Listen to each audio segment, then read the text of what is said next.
There was a time above, a time before. There were perfect things, diamond absolutes. Things fall, things on earth. And what falls is fallen. Bruce! All of this just works. All of this just works. All of this just works.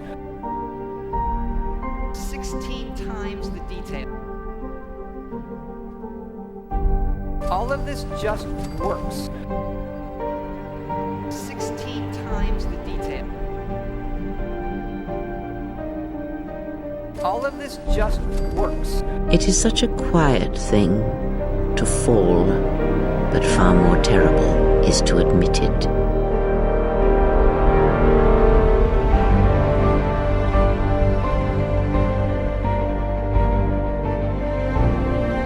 All of this just works.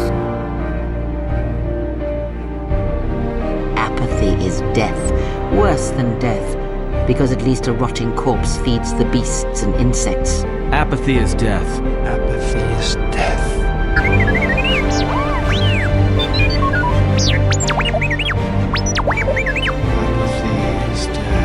Apathy is death. Statement: apathy is death. And Henry Griffiths to quickly say, All of this just works. Are you guys fucking seeing this?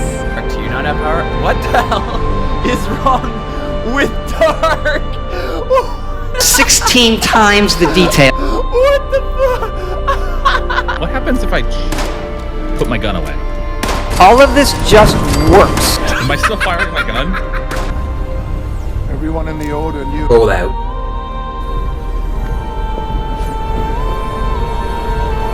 Few would live to see what he became. In the dream, they took me to the light. A beautiful lie.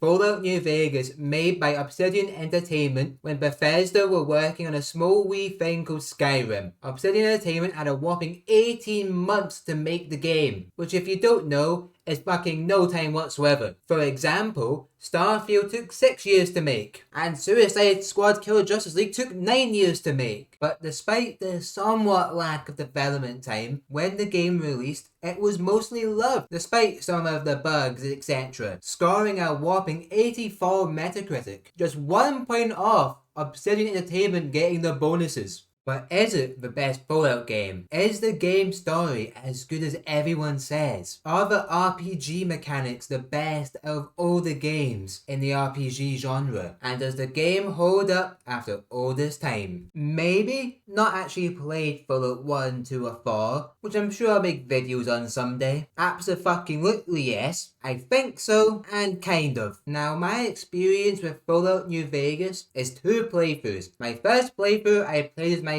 I took my sweet time and did whatever the fuck I wanted. And I sided with myself because the winner takes it all. And in my second playthrough, I played as a universally loved man, Donald Trump, and I made a video that released the overwhelming love and support, with most saying my Donald Trump impression was perfect. We compared penis sizes, mine was bigger, 13.5 inches if you'd like to know, all the ladies' phone numbers if you're above 18, and if not, I'll see you at the Epstein party. God damn, I am so good at this YouTube thing. Well, we might as well get into this. So let's start with what I think the best part of the game is, which is the roleplay and story aspects of the game. So there are these things called skill points at the start of the game, which you can put into your skills, being strength as well, strength. If it's low, you'll be like a little gay twink. And if it's high, you'll be like me. Perception, if it's low, you'll be like Hermione Granger, according to Google. And if it's high, you'll be like Sherlock Holmes. Endurance, if it's low, you'll be like a Twitter user after someone uses the wrong pronouns. Or if someone says retarded. And if it's high, you'll be like a Scotsman after 44 cans of Iron Brew. Charisma, if it's low, you'll be like Kamala Harris. And if it's high, you'll be able to get all the pussy in the wasteland. Well, you would if all the female companions weren't the most evil thing on the planet. Lesbians. Intelligence. If it's high, you're smart. And if it's low, you're stupid. That should be pretty easy to understand unless you're stupid. And then you're a lost cause at that point, mate. Agility, if it's low, you'll be like a Discord mod.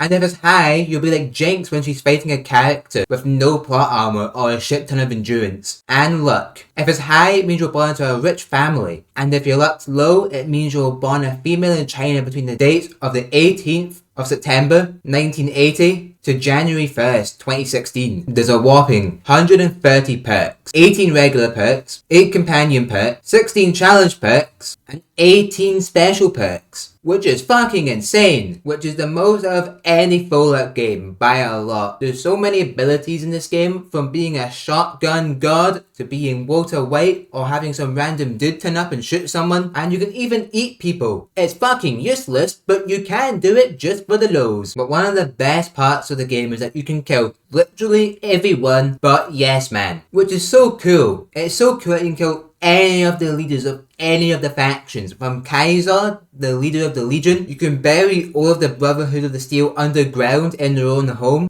You can kill the President of the goddamn United States of America. Or you can let him be JFK'd if you wish to. Or you can let him die like Kim Jong-un in that one movie. You can desecrate a war memorial and then call someone's brother dying a fucking pussy. Or you can live out your best dreams and sell drugs to kids. And you can sell your friends to cannibals. This game has balls. You would never see any of the shit like that in a game today. For example, Starfield is missing so much of this kind of shit. I love the fact you're not forced to be a good guy. You can be a fucking monster in this game. Sorry, the characters and the factions are amazing. Most of the side quests are intriguing and fun. Like finding some weird prostitutes for some sick fucks. Getting performers for a show where you can get a cool gun from it.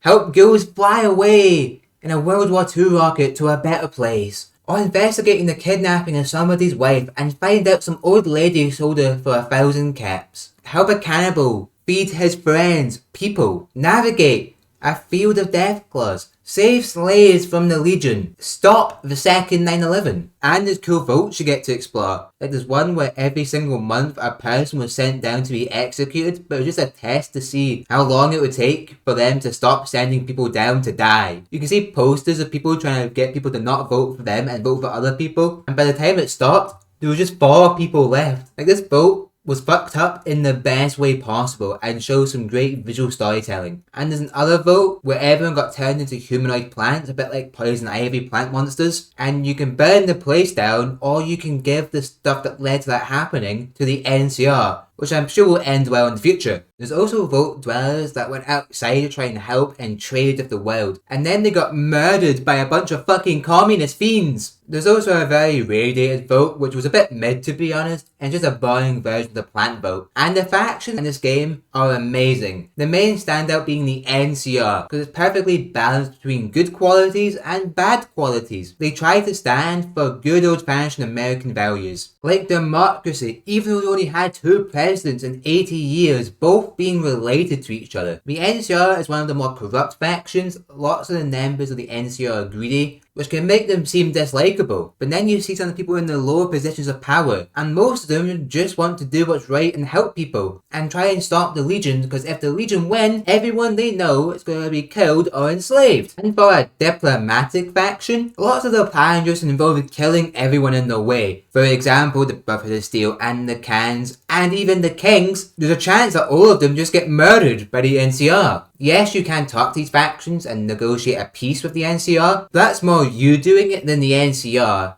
The NCR is perfectly fine as annihilating all these factions off the map. Even though the NCR is incredibly flawed, at its core the NCR is trying to do good and trying to do what's right. The Legion is fucking ruthless. They will crucify their enemies and leave them to die. If anyone stands in their path, they will kill or enslave them. And they maintain order through fear and nothing else. The guy who led them to the Battle of Hoover Dam, where they lost, was set on fire and thrown off a fucking cliff. They beat 1 in 10 of their troopers in their army, just because. And this is kind of my main issue with the faction, that they're a bit too evil and they lack redeeming qualities, which does kind of make them comedically evil at some points. Like, they're so bad that everyone in the Mojave would take the NCR over them, because if the Legion were to win, they're all gonna be enslaved or killed. And because every single person you come across thinks they're evil and bad, you're gonna think they're evil and bad, because they are. I think toning them down a bit would have gone a long way in making the Legion a more viable faction to choose at the end. Kai'Sa is a really cool character, and he's some really interesting points about the other factions, and I'd highly suggest playing the game just to listen to him talk.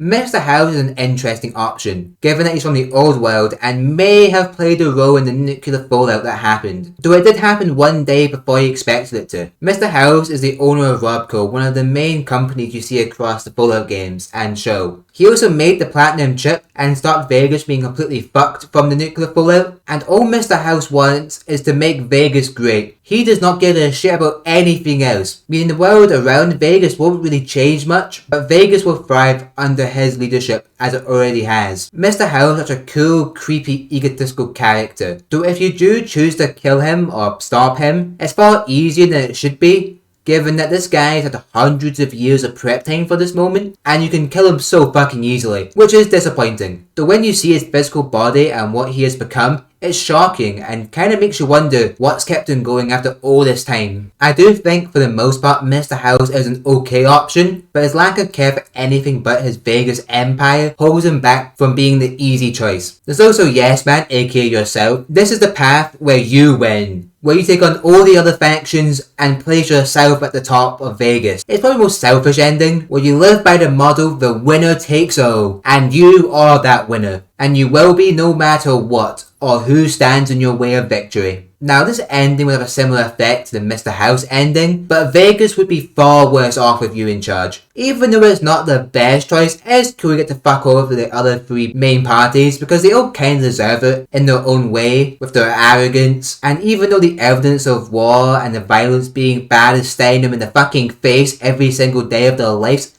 they still choose war. Because war never changes. Now, I could talk more about the story, but I'll leave it here because you should go play this game for yourself. It costs less than £10, and even I could run it on a shitty laptop. Now for the part of New Vegas which hasn't aged the best, with being the gameplay. But to be fair, it is still fun watching someone getting blown to bits in slow motion, and it is fun beating people to death with a golf club, and exploring the Mojave Desert does not make me wish for a nuclear winter. I love the map. The map is not empty and bland and boring like Fallout 3, but it's also not too full and still feels like a nuclear wasteland. Every town and area is fun to explore. Like Good Springs is an old-fashioned Wild West town, Novak as well in the shit. Boulder City was destroyed during a battle of the NCR and the Legion. Hoover Dam is so goddamn good they remade it in real life, and there's even a Transformers movie. The Legion camp has an old Roman style of camp to it, people being crucified adding to its haunting vibe. Or Vegas, which is well Vegas. Though if I'm going to be a bit mean, Vegas is quite underwhelming and it's quite small and doesn't have many people in it. Though seeing the Lucky 38 from anywhere in the map gives the place an aura, which is hard to beat. And every place in the map has some cool backstory for how it ended up the way we see it during the game. It adds so much to the ambiance of the game, which adds so much to the gameplay and the vibe of everything. And that's what the game does best, the vibe. It's so much fun just being in the Mojave Desert, doing side quests or the main story, or just looking off into the distance and listening to the radio. But sadly not all the gameplay holds up. For example, a lot of the enemies are just a bit too OP,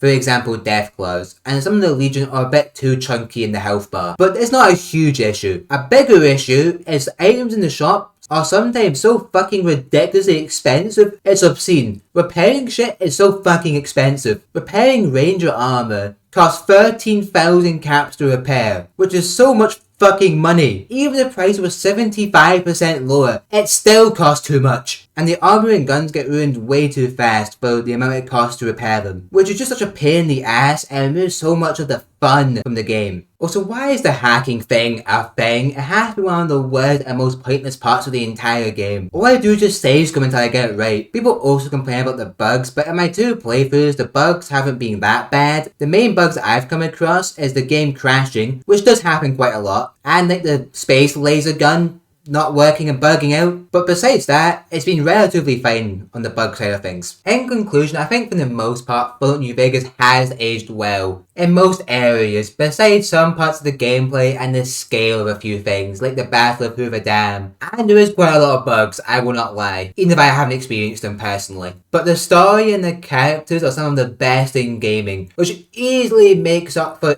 any particular negative part of the game. And it's not like the gameplay is horrendously bad or anything. It just feels a bit old, but still very enjoyable. So I'll give Fallout New Vegas a 9.1 out of 10. It's almost a perfect Fallout game. And I am looking forward to how the story continues in Fallout Season 2. And remember one thing, lads.